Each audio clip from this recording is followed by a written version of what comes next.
right, welcome everyone. Can you guys hear me okay? Oscar, we were talking with Oscar a couple minutes ago. Just want to make sure that the audio is fine. All right, awesome. All right, so Arya, I'm Alex, first of all. I'm a coach here at ROBOLABS. So Arya is feeling the pressure of the Ri3D, and so he won't be actively talking, so it's going to be primarily me and Max, and we're going to have some help from other students. But in the background, you can see that the building is going on, so all the brainstorming and everything, you'll be witnessing that. So let's see, I think, do you have anything you want to start with? Well, I was asked earlier by one of the students about the comparative weight of the tri-balls in comparison to other game objects that the Game Design Committee has had us throw previously. So I did take a quick look. The tri-ball is approximately 2 times the weight of the balls from Turning Point, which were those little yellow ones, but it's about 40 to 50 grams lighter than the change-up balls and almost exactly twice the weight of the Nothing But Net balls. I found that interesting. Yeah, nice. That is interesting. So in terms of updates, we've been working on a drivetrain, and then for the climbing, we're looking at linear slide. That's probably what we're going to end up doing. And so we have here a prototype, and it's just a simple drivetrain. And we're trying to do the lift with this linear slide. So right now it's just vertical, but most likely what we're going to end up doing is putting it at an angle like this in opposite sides of the drivetrain.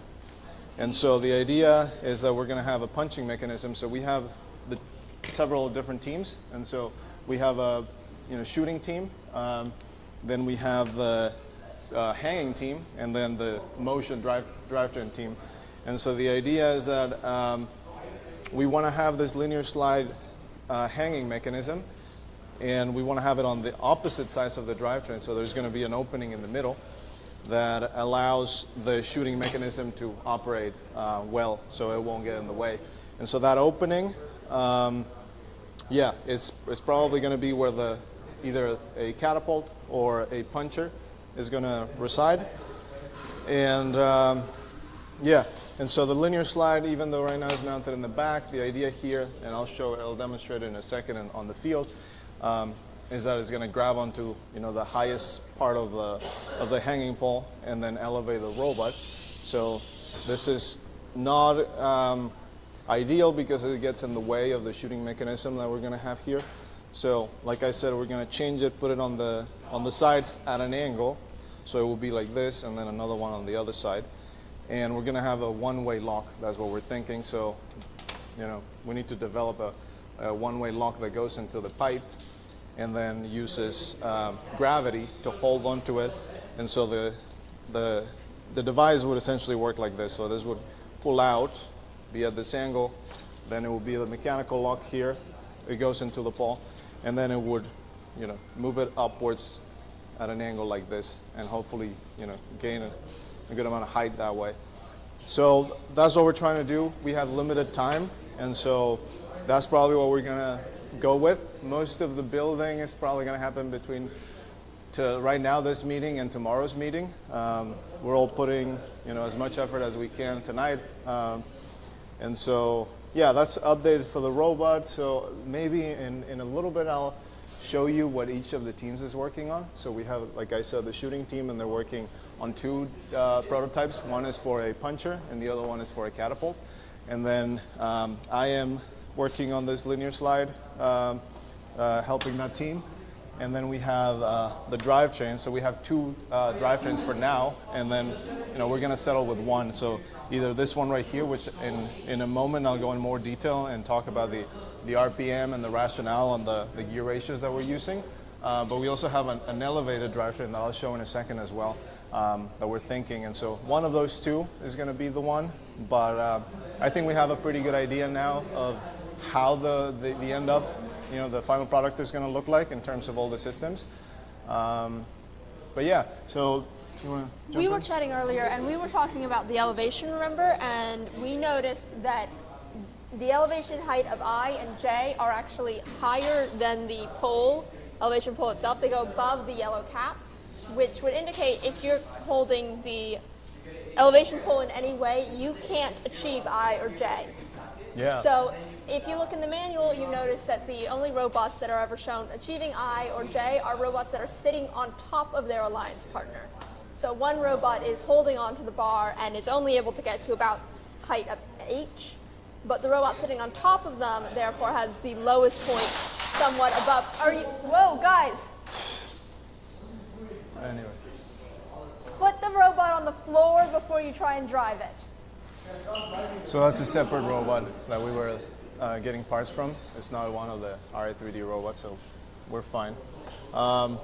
Anyway, so yeah, you were saying. So this is a very important point. I think is going to be really relevant, down the line. So what she's saying is that basically the last two, right? I and J. I and J. So I and J are essentially higher. So you can see there in the pole, I and J are essentially higher than the top part of the pipe on the field. And so if you're grabbing from the pipe on the field, you're by definition, the highest you can go is H. Even if you found a way, so in the case here, to flip upside down or something, it's all good. It's all good. This is why we use shaft collars. It's all good. So if you find a way to flip upside down and you have it up like this, you're still going to be most likely an H. And so how do you get to I and J is what Max is bringing up. And so at that point, a second robot the second on top robot. of you. So this robot essentially becomes a platform for a second robot to be on top of. Which would indicate that you're going to have to, if you're going to be ever aiming to get that I and that J, you're going to have to be thinking about your ability to lift both your robot and your alliance partner's robot. So essentially doubling the weight of your lift and also having to figure out the track system to get your other robot on top of you. Exactly. And so right now we're not thinking We're about not going to be tackling that right now. No. Yeah, so right now, a win would be just to grab as high as possible, so H, and then find a way to lift the body as high as we can. And then if we achieve that, within the next 12 hours or so, then we can think about maybe flipping it. So do what I just did where all the gears drop down. So having some sort of like turning mechanism that flips it, or a pivot point in the other direction that brings it up like this. So that's what we're thinking, but we're not that ambitious for now. We just want to be able to grab and then lift it up.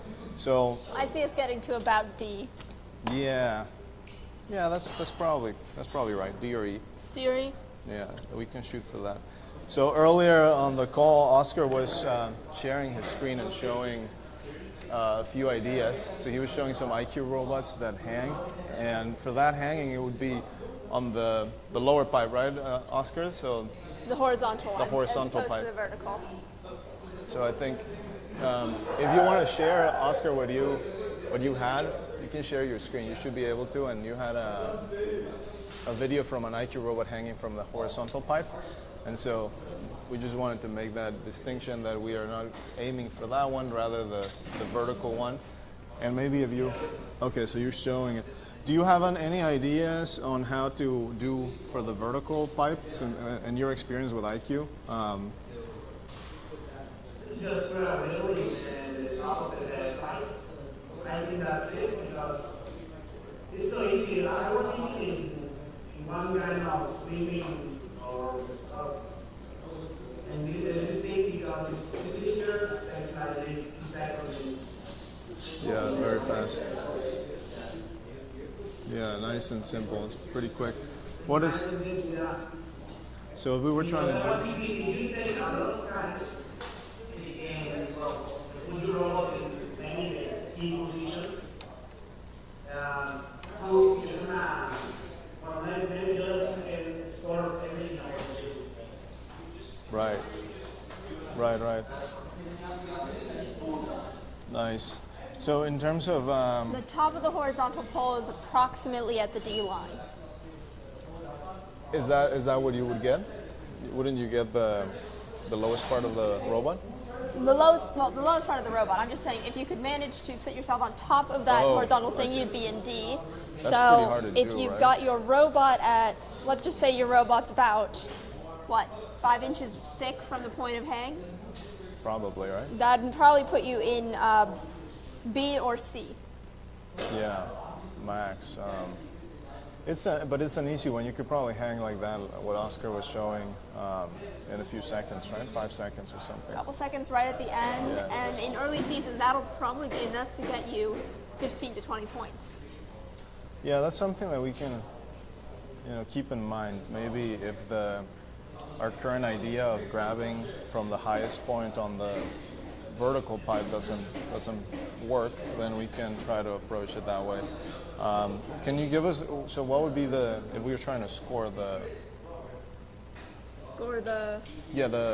hanging. So if you're doing something like what Oscar showed, where you're just hanging and lifting yourself up a few inches off the ground, maybe if you're being optimistic, you're reaching B, versus, let's say, the idea that we're saying of grabbing ourselves. Well, we were looking at yours earlier, and you were pulling yourself up to about G. Yeah. So G versus B, is that what we're saying? That's 1, 2, 3. That's about 4 spaces difference. But the difference in score is going to be dependent on what the other robots on the field are achieving. Yeah. So if one of your robots hits G and one... What do you think? You think that all the 4 robots are going to be getting better at the end of the match? Maybe towards the end of the season, I'd expect so. You say that? Honestly, I don't expect nobody, or maybe 1 or 2 things go with it, because it's difficult for me, I think, but I don't know. I don't expect a lot of robots to be hanging early in the season. Yeah, well, At least not very high. You can see it right now in terms of the Ri3Ds that are out there online. Very few people are targeting the hanging, and so yeah, people are not really paying much attention right now. It's maybe one of those things that will become more important later on. But for that reason, we wanted to, spend a good amount of time on the hanging, because there's no one out there who's shown, a good amount of effort put into it. So that was our idea. But what are you saying, Oscar? That you don't think that a lot of robots are going to climb, therefore we should just go for the easier one, which is what you showed? Yeah, well, for me it's so difficult to get that. We have so there's a little space for more robots, right? Right. For hand, this little space. I don't know if somebody can put more robots in their space. But for me it's difficult. So the difference in points, maybe the other robot can get 20 points, but us we can get at least 15. Because I'm not sure they can go so high. Yeah. In, True. How would you go about, Oscar, so if we wanted to essentially, grab, imagine that there's a claw here that grabs onto the pipe, right? And we wanted to flip this thing, have this maybe on a pivot point, and then flip it like that. How would you go about powering that mechanism? So from here, essentially. Do you know what I'm talking about? So from here, a pivot point. We're talking the horizontal bar or the vertical bar? it's something kind of, in the start show we have a mechanism like that for hand, but well, we need a hole in the pipe. In this step you don't have a hole in the yellow bar, right? Yeah. So that's the problem. So I don't know. I don't have anything now. I cannot be sure. Maybe it's something difficult to get at that time. Yeah, that's okay. I think maybe you should show the people on the call what you were showing us earlier in terms of ideas, that what you were saying of incorporating some of, I think you were showing a video with the turntable and how that could be used for this game in terms of the back and forth, and how it could be useful to just turn and shoot from wherever you are on the field instead of grabbing and then turning and shooting and then do that and lining up every time. So if you want to show your screen, let me just see if I can have that shown on the live stream. So we have our tech here, Indian, and is trying to figure that out. So essentially, Alex,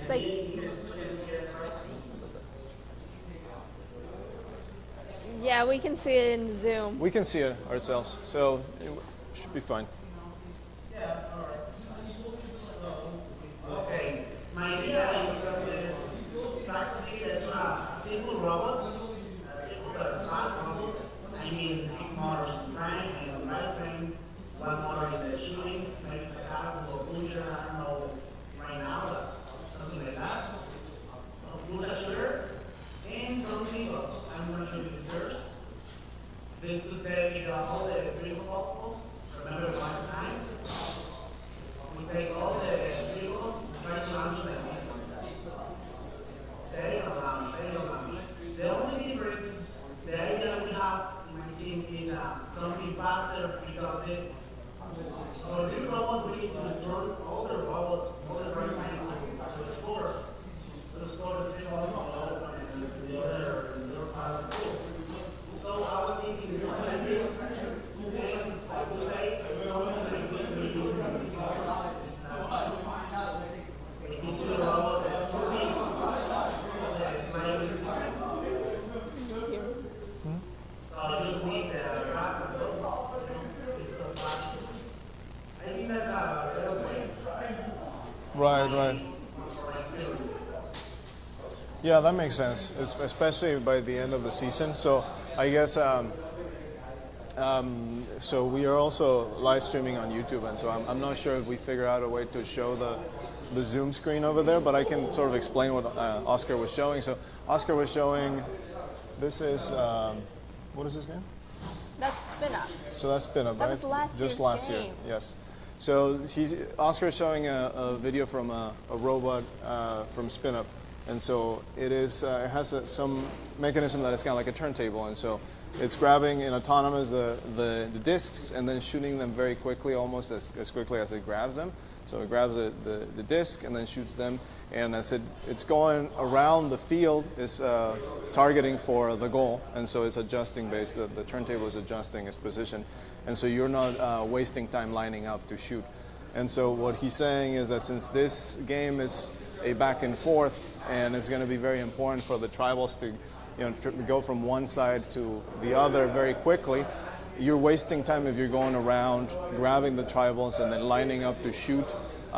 So if you add up every time you're like lining up, then you're wasting time because as the driver has to adjust for that.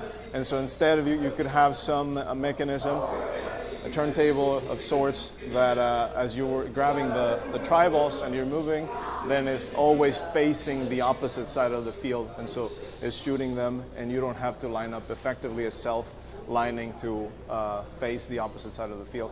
So that makes a lot of sense. But for early on, I'm not sure that is, the level of complexity there is probably not what we're trying to do in an Ri3D, but definitely down the line is probably one of the most efficient ways to go about it. Yeah, thank you. Thanks for sharing, Oscar. All right, so we have some of our students here who want to share. So I think, Anirudh, you're going to come, right? So come over here. You're going to share some of your ideas. So I'm going to give you my mic. You can introduce yourself, say who you are, what you're up to, and then say whatever you need to say, whatever your team has been working on. Do you want to grab his robot? Oh, okay. So should I talk about like what I'm trying to do? That's the camera. I'm Aniwid Sara.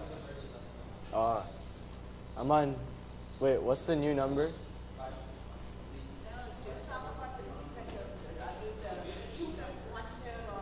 All right. You have a new number? My role for this Ri3D is a hanging mechanism. So here's my idea. Do I have like some sort of like pole to like demonstrate? Like just like some C channels or something. How about this one? Yeah, that's have C channel there. okay. Yeah. Okay. So you can imagine this as like the hanging tower, right? Like the pole, right? So what I was basically thinking of was like you have like some sort of like 4-bar that's like originally starts off like this, right? On the robot, and then it's like a passive hang actually. So it's like it's constantly being banded down, so it always wants to flip in this direction, right? And then at one point it'll be like held with like a piston lock, and then at one point you let go of the piston lock, and then it'll flip over. You'll have like some sort of gravity lock. Like my idea for the clamp so far was just like a regular gravity lock where like I don't have a lot of parts here to like. Do you want the whiteboard? Yeah. Erase whatever you need. Okay. So you have like yeah. So like suppose this is like the hanging pole. If you're like it's just like some sort of like hollow object like this. It's like at an angle, so it like actually like gravity locks downward, and then you have like the 4-bar here, right? And then once it locks on, the rubber bands, it should be like if any of you guys have seen like the 4-0, it should be kaboomers, like a similar concept of like releasing the rubber bands, but instead, once you're on the actual tower, it locks on and then it pulls the robot up like this. So like, and it's just solely by rubber bands, and this is pretty cool because most people have been like trying to like utilize motors for this, so you'll have like a whole leftover motor, so like you can do like at least like for my robot idea so far, it's just been like 360 RPM on 3.25 inch wheels for my drivetrain, and then two 5.5 motors as like a change of style intake, and then a 1 motor like flatapult, which is like a catapult except it's facing downward, so like you have gravity working with you, it's like not working against you like spin up, and then one more flatapult, and then a passive hang. So yeah. Yeah, that utilizes their new addition to the rules about motor limits, which when I started it was 12 motors because we had the little green guys. These days it's 8 motors until now when it's 88 watts. So you can utilize both these big guys that are 11 watts Yeah. and these little guys which are 5.5. Yeah. Exactly. Yeah. It increases the variability of how you want to organize your motors. Yeah. Exactly. Am I done? So maybe we can get another one of the students, right? Yeah. Okay. And yeah. Those are basically my ideas for over under so far. I didn't want to go with the punch or anything because that's not an efficient way of energy transfer, like compared to like a catapult. So like, yeah, I think that's why I don't I'd like to argue against that. All right, yeah. Go ahead. Go ahead. Okay, let me give him the mic.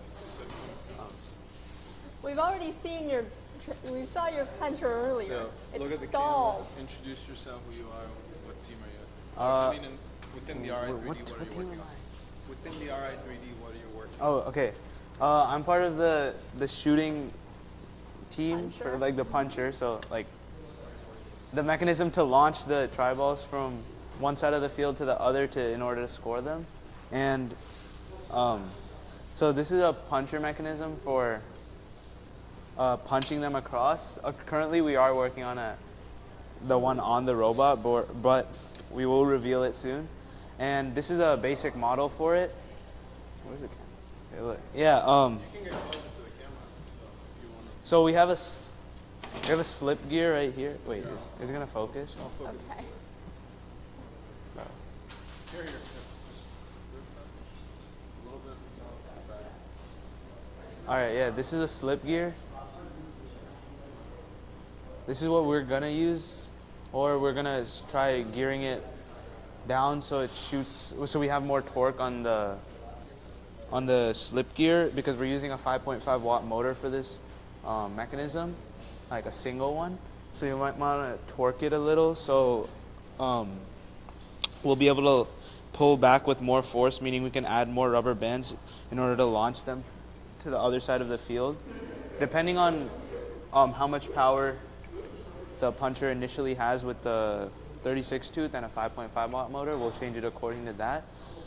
But even though there are a bunch of variables such as like the container that it's being held in, the place that the puncher hits on the tri-ball, and all those matter a lot, so we'll try to take in all of that into account, as well as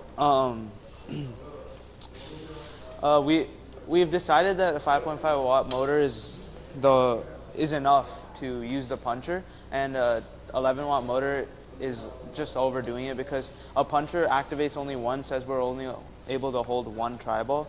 So each punch is technically the same exact speed no matter what torque ratio we have it at. It's just the pullback time may vary, but not a significant amount. So meaning we can shoot one and then pick up a tri-ball and the puncher will be loaded back much faster than a catapult, which the other guy was saying.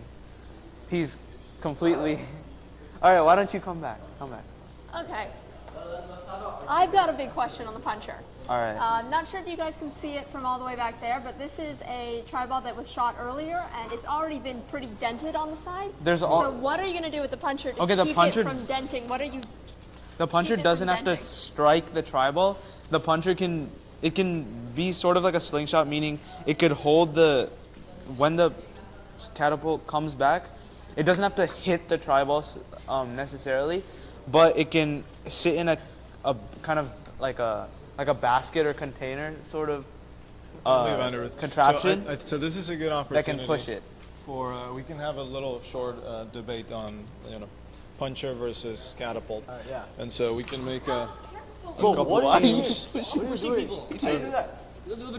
Who's pro catapult? So there's three against one. What? You guys I don't claim these guys, bro. Okay, so we're gonna have Sam. Come, your team These people are puncher, on my right? team, by the way. You just come. You're pro puncher. we're so puncher. so another student here, Sam, is defending puncher. So we're just gonna have a. No, I'm being puncher and they're doing catapult. Yeah, so you it's are? 2 versus 1. Okay. Puncher is not the same thing as slingshot, by the way. No, we're doing. Okay. So Oh yeah, you this guys is can look share what this happened. mic. All right, So whoever's Gentlemen. punched, right? who's can pro just do catapult? this. Let's just see hands, okay? 2 on the catapult Can you side. raise your hand high? Your puncher- Dravid's in the way of the Why are you camera. raising your hand? I said catapult side. No, he'll get out of the way in a second. All right, so you can share the mic. So whoever is talking, then you can share it. So Okay, before I start, I want to make clear that there's two forms of catapult, right? Like if you're thinking about like the spin up catapult where it was like, or like the tangent, right? If you're thinking about that where they actually like fling discs across like this, that's not what I'm talking about. I'm talking about something where the tri-ball is like held in an angle like right here, right? Someone give me a tri-ball. Shut up. Hold on, how do can I like? Give me the mic. Alright, yeah. So, suppose you start off like this, right? You can easily intake it, and then you shoot it over, and then like the actual like arc of the tri-ball is gonna be like this. It leaves the kata arm at this point, and then all the velocity is just shooting downward. So it'll like go into the goal. So you have like the reason why I think this is a lot better is because yeah. So what we found is that if the arc of the tri-ball is negative, what happens is wait. What happens? Bro, what are you talking Look. If it bounces right before it goes into the goal, it goes into the goal, right? We can get it to bounce right in front of the goal with more downwards force, then it can actually go in, rather than throwing it horizontally. Okay, I low-key don't know what he's talking about, but like, okay, so if Are you actually thinking that you're going to be able to perfect it to shoot it directly into the Yeah. goal? yeah. Because it's ambitious. It's ambitious. But it's not gonna happen. No, I know. okay, No. hold on, let him finish. Okay, listen. I know that it's not gonna happen 100% of the time. Okay, like it's gonna be like a 60% chance of happening. But I want it to be there. I just want it to be there as an option, just because you're gonna be shooting so many tri-balls from across the field. You're guaranteed at least like 60% of them go in, like if it's accurate. Also, That is a good idea because you can get auton win point. So Yeah, if that actually works, maybe we'll switch to catapult. But for now, I Yeah, think these puncher is guys- more efficient. Okay, I I, started think there getting it might over. be a little confusion over the Auton win point. I don't know, he's dumb. But okay, listen. last year as well, I Why started do you off think with you need to shoot across the field to get the auton win point? solo win point. I meant solo auton win. No, even so you Okay. can push one of the three field ones. Okay, just to clarify, to get the autonomous win point, you need to I put just woke up. an alliance tri-ball in your goal and remove a match load drive goal from match load tri-ball from the match load triangular section. To get solo auton win point, you're required to shoot like if you start off on like another side, like you're required to shoot from like across the field. Like if you want to get solo auton win point, or you can That's rely on your solo. alliance. Autonomous win point generalizing. Yeah. So I have a question for you guys. So how does it feel to have more options available when it comes to picking your motors now that you have the 5.5 watt available? I like it a lot because now before, in Tower Takeover, like you could see how teams they had to like split their motors across like one motor on one side, one motor on the other side because like two motor intakes because like they needed torque on like each side, right? But like now for like these chain up intakes, you can just do two 5.5 watts, and like that's clean. So you can just like split up your motors in like into like different tasks, and you don't have to rely on pistons as much anymore. So what are you trying to achieve for that? I wanted to prototype the hang mechanism. And see, yeah. I think I just explained it, like 30 minutes ago, like the first time I came on here. Yeah. Oh yeah, again, like it was that passive hang where you like hang onto it and then it's just rubber bands. Like once you let go of the piston lock, the rubber bands pull up the robot. Yeah. What concerns do you have about the rubber bands slowly letting the robot go back down? I don't think it needs to go back down when it's hanging. No, I mean the rubber bands are going to slowly give out. Oh, you can just replace it. Like Yes, that's what I but did what are instead. you going to do to lock it into place in the hang? It won't like It'll have a it's always gonna have like it's always gonna have force. No, it's always gonna be pulling down. Like there's always gonna be so much damn force from the rubber bands. Like if the lift is here, the banding is gonna go from here all the way down here. So even when it's up here, there's still gonna be force being applied. So like once it's gravity locked, it's yeah. It's true. Okay. Yeah.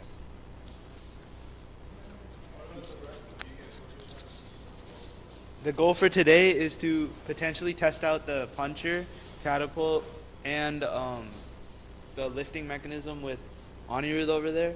And he's talking about a gravity locking clamp, which I'm gonna have to ask him about because I wasn't here yesterday. But yep. What's your criteria for the punching? So All right. what's the success and how far? The goals right now for a puncher. Where are you trying to get the puncher to get into? The offensive zone or the goal zone? Goal. It's not gonna get inside the I goal. think if we really tune it, we can. Oh yeah. Punchers. There might be a possibility to go to the barrier and punch the tri balls into the goal, but Like reaching over the barrier and punching straight across? yeah, Without intaking in any way? we can intake a tri ball initially and auto. But all in all, the season started pretty recently, and there's a lot of testing to do. Yeah. So I've been experimenting with having the puncher at an angle, right? That way it's. Oh yeah. I actually was. It's when it's lifted and at an angle, it hits the tri ball right in front of the goal. That way it bounces from the floor into the goal, and it sort of works consistently. So I'm hoping I can try and test that today. What? Sure. So basically what we want to do, like mostly, even if you use a catapult, you still have, once you launch it, there's not a good chance of it making it. So there's like no point, it's just on the field still. But if we have a puncher, we have a much better chance of actually shooting it and getting points. What? It's the ground right next to it. It goes in. Okay.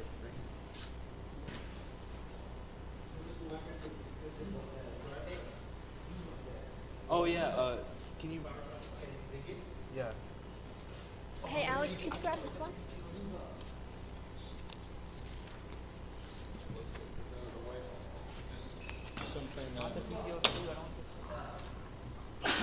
Bless you.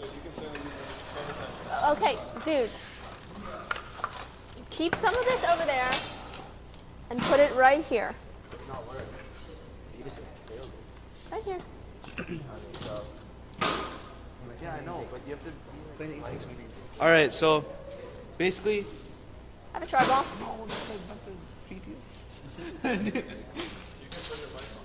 Oh yeah.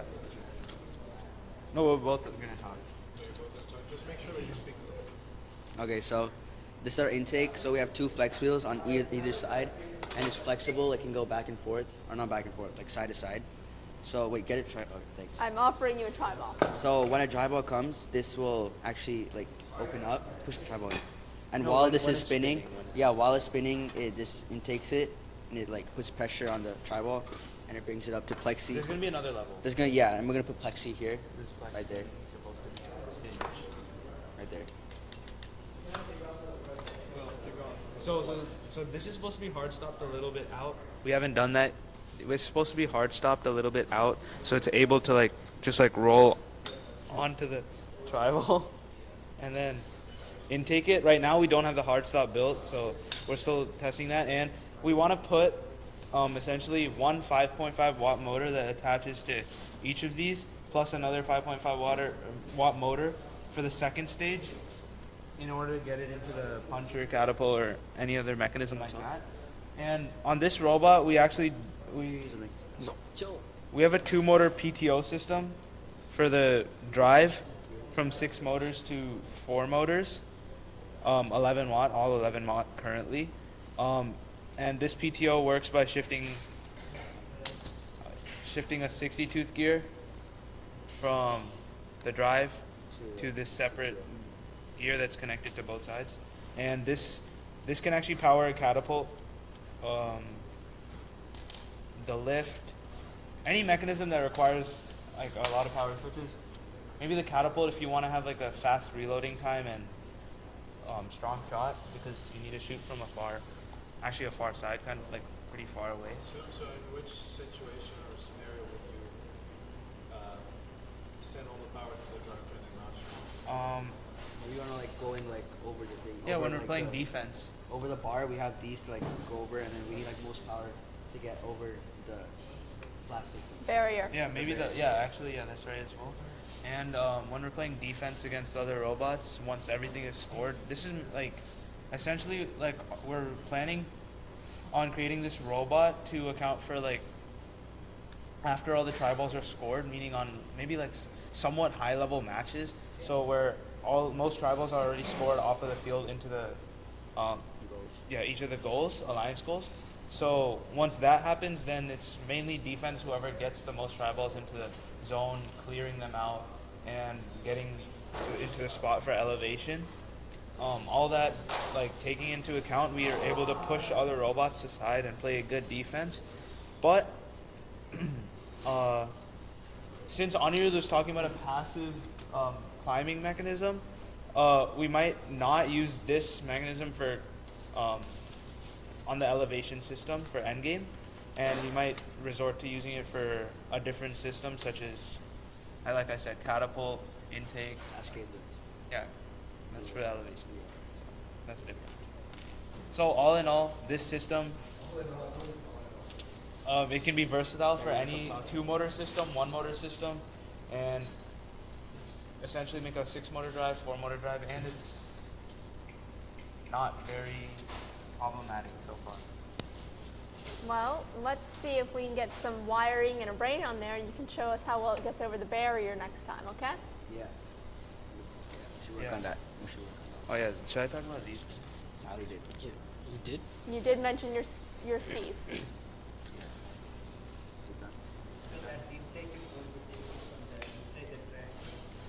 No, but we can place the thing because of the rope. You can place it onto the robot. As long as the robot is in contact with Yeah, we the just- Right, that's match load easy. bar. So we can just contact from like I mean, in theory, we could contact we can backwards, contact it from the back and then you could place it directly into the catapult basket and have the catapult keep launching. Yeah, I don't The think intake is for fuel. It's for like on the field. Yeah, I don't think we'll On be field able out. to actually go inside. Yep. Yeah. Oh no. For the corner, we can just place it on the robot. That's in the robot. Yeah. For Auton, what we could do we is can also go back to the side and place into the robot. no, the one in the Auton That won't starts. get you the win point though. Oh. You have to take it out. I think it's possible, right? It's not long enough. Like, When the match starts, one of the 12 tri-balls on the field is going to be placed, well, 4 of them are going to be placed in the corner match in driver load triangles. Yeah. To get the win point, you're going to have to be able to pick up one of those balls, the one adjacent to you, oh yeah, so we can have and this. take it out of that area. So we can have these two on maybe Careful. a hinge that can Move outwards. So it's like a It can move outwards to grab. Yeah, to grab the thing, right? Like it moves outwards. No, not like that. or we can just have a You're going to have to take some measurements of length, Yeah. how Yeah. far you're going to need to get in to reach the tri-ball. or we can have, since it's only like one part of the game that we're actually using, that we're gonna physically with the robot remove the tri-ball out of that zone. We could have a passive, maybe like a piston clamp that can just like, it's like a large arm, just grab over and then pull it out. It would be an inefficient clamp for the rest of the game, but just to Yeah. get that win point, that's all you need.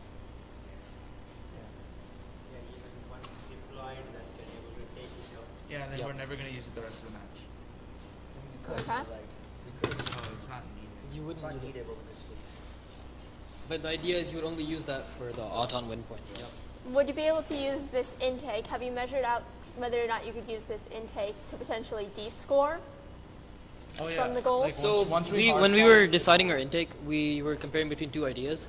The change-up intake that we did because it has the possibility to de-score, or the other option would be like a roller on top that would just suck it in, which although a roller would like require less motor power, yeah, de-score. roller can de-score, so that's why we chose the change-up Yeah. intake. I think this Will will be that able- fit under the goal beam? Yeah. it It does. should, yeah, Okay, I don't we think it has to tested go that. like all the way though, right? it does. We just So like while, these all these spinning. while we established yesterday when we were talking that most of the time, 90% of the time, your scored in goal tri-balls are going to be safe. Should your opponent ever be in a position of double zoning, Yeah. potentially de-scoring is something you might want to consider. Yeah, I mean, double zoning, like with higher and higher level matches, aside from like local and local tournaments, like for regional tournaments. Double zoning is not going to happen. Yeah, double zoning is really not gonna happen because they're gonna be doing one. There's going to be one alliance person launching, doing match launching, one and then person one doing scoring, scoring, right? So essentially, it could happen near endgame, and that's why defense is actually like it's a very important skill to have with your robot. Like, meaning your robot should be capable of playing good defense and pushing the robot around. And I feel like until people figure out how to shoot them directly into the goal, double zoning is not going to be really happening much. yeah, double zoning is not gonna be a major, situation to account for, but in local tournaments, like I said, we should always account for double zoning and be able to de-score the tri-balls, or at least have a system to efficiently de-score them.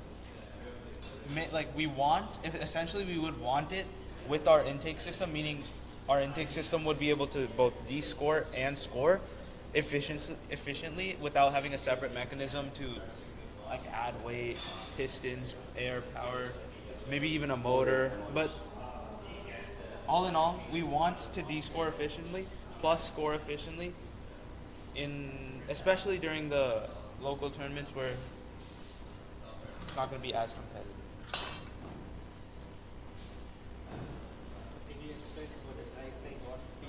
Oh yeah, this no,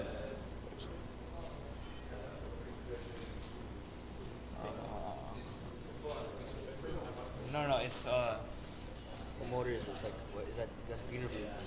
it's 480 RPM. Wait,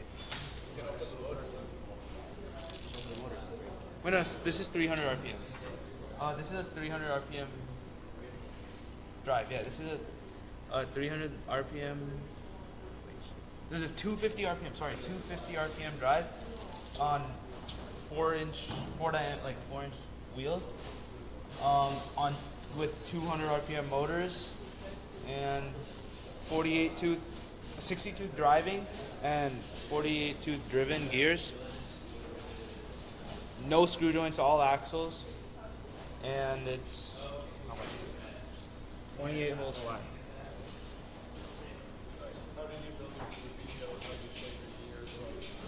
The PTO system I CAD'd out like before finals started, so I don't have it with me because like I CAD'd it like a little bit a while ago. So using that CAD, I'll start building the rest of the bot for my own for my team's own robot. For Ri3D, we're going to be coming up with designs with other teams as well. So I'm not going to CAD the robot individually. But for some systems that require some precision and accuracy, we're gonna hopefully get multiple like proficient CADers to help out on a design. This PTO system uses 2 pistons. We initially used single acting pistons, but we're just using double with 1 valve on either one because the single acting is slightly longer than double acting, which I did not account for in the CADs. But I changed it now in here, so it works.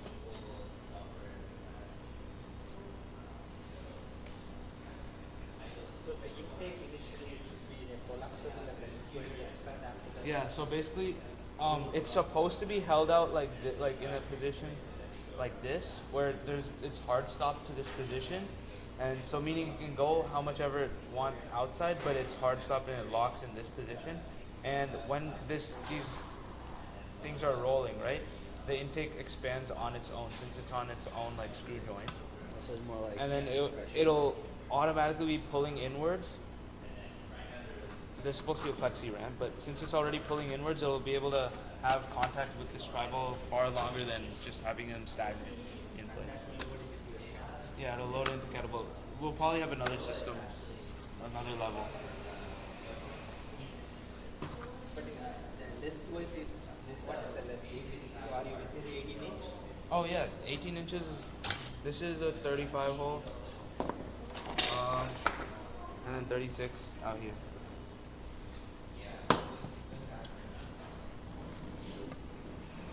Yeah.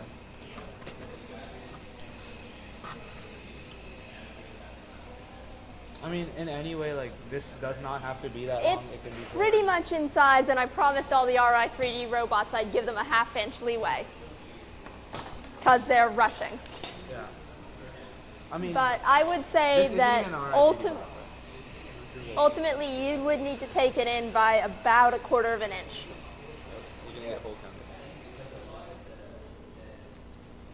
what? I didn't say anything. So what kind of lift mechanism are you planning to do? You are any of you other two motors you can take using when you disengage from the grind. So, For a catapult as you mentioned, or can be a lift, right? oh yeah, Anirudh is starting, that They're guy the, with the pajamas, passive right? lift. He's starting with a passive lift, which I am going to inquire about once I'm done talking to you guys. But for right now, we have this PTO system meant for the elevation system. So we can have a 2-motor lift, but like Anirudh said, we can have a passive mechanism that is in it, like fully powered by rubber bands, since it's only a one direction mechanism, because all we have to do is lift the robot up and there's no mechanism required to pull it back down or change speeds, directions, and all of that during endgame. So I'm going to copy his exact design and help him out with the process.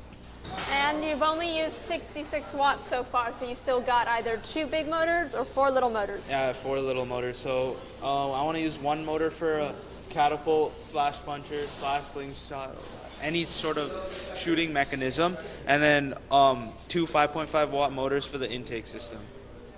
You can also use the 4-bar mechanism using those 2 motors if it disengage from the drive, right? Yeah, For your lifting mechanism. yeah, exactly.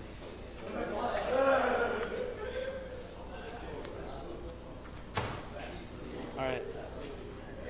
Any audience has any questions? Nothing come through that I see. Ooh, I get 2 mics now? Do you want your robot? Or are you gonna leave it? Okay. Once you've added that firm stop, we'll do an official measuring of it to be sure. Okay? And again, let's get that wired up so we can test it driving over the barrier tomorrow. Oh yeah, yeah, I'll do that. You also need to find a place for a brain and a battery.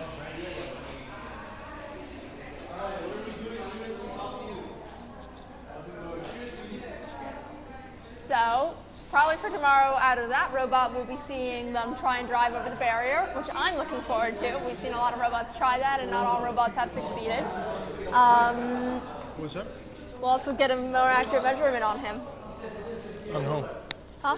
On what? What did you say? He's going to add the hard stop so that we can get a more accurate idea of the exact sizing of that robot, and he's going to wire it up so that he can try and drive over the barrier so we can see the skis in action. I see. All right, well, let's see if anyone has anything to share, any questions. We're getting closer to answer Oscar's close-up, question, yes, but- I believe those are pajamas. Yeah, but essentially we're all a little bit sleep deprived. We've been working very hard. Most of the progress is probably going to be done between now and tomorrow's meeting. So hopefully tomorrow at 6 p.m. we have something more to show. My guess is that we're going to have the hanging mechanism prototype, and then probably both the puncher and the catapult, and then we can maybe assess with you which one we want to go for. We're building everything modularly, so we have the teams like I said, and so the drivetrain is getting there. Then we have the puncher and the catapult. We're going to pick one of those, and then we're pretty much set on the hanging mechanism that we decided on going with. And so yeah, we're going to put all of that together. Hopefully we have the modules ready tomorrow. If not, maybe everything incorporated into the one robot. And then, yeah, wiring, everything else that comes with it, and the pneumatics. Are we actually using pneumatics? We were thinking initially of using for the claw, but what else? Well, he's got his pneumatics set up to do that gear change shift. Right, but for the Ri3D one, because that's in his CSUM bot that he wants to do a PTO. But for the Ri3D, I don't even know if we need it, because you want to do a one-way lock for the hang. So I'm talking to Arya, who's behind the camera, and he doesn't adjust the camera for me. He doesn't even have that detail. It's perfectly sized for me. So Arya decided to make an appearance in the last 5 minutes, so he's going to come and maybe share a little bit on why he was so busy, couldn't make it to the meeting. But yeah, he's right there. He's going to come take over me. And tomorrow, like I said, we're going to have more to show, more people as well. So I'm going to pass it on to Arya. He's going to close down. And yeah, thank you for tuning in. Arya is going to say a couple words.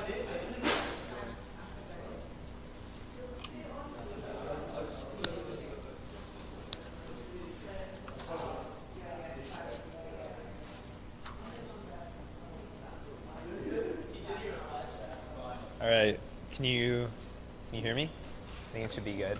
So yeah, welcome guys, and yeah, basically I'm sure you've got the progress updates from all the, everyone on our team as well as Alex and Max.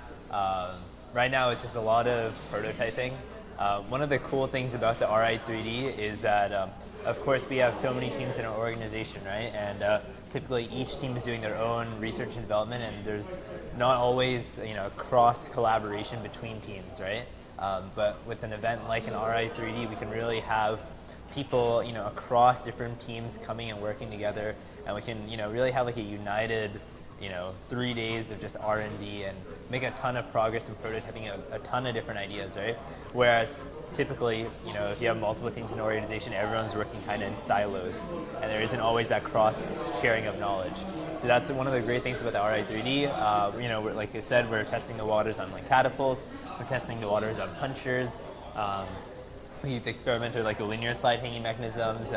One of our other, teammates is also thinking about trying to make a chain bar hanging mechanism as well. So a lot of different efforts that we're testing out, and we'll eventually, right now we're still in the prototyping phase, but I think by tonight we'll have tested everything and we can evaluate what are the most successful mechanisms, what are like the ones that maybe need a little bit more tuning that would be outside of the scope of the Ri3D, what just doesn't work outright, and then we will take the best of those insights, put them all together, and then we'll have the Ri3D robot that we'll present in our robot reveal. So yeah, that's pretty much all I have to say. Are there any questions from you guys on your end?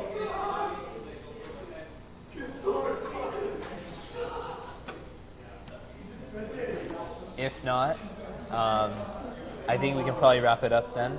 And then, yeah, we'll have our Zoom meeting again from 6 to 7 p.m. PST tomorrow, and that'll be our third and final online brainstorming session for the Ri3D. So tune into that, and yeah, thank you for joining us today. Take care.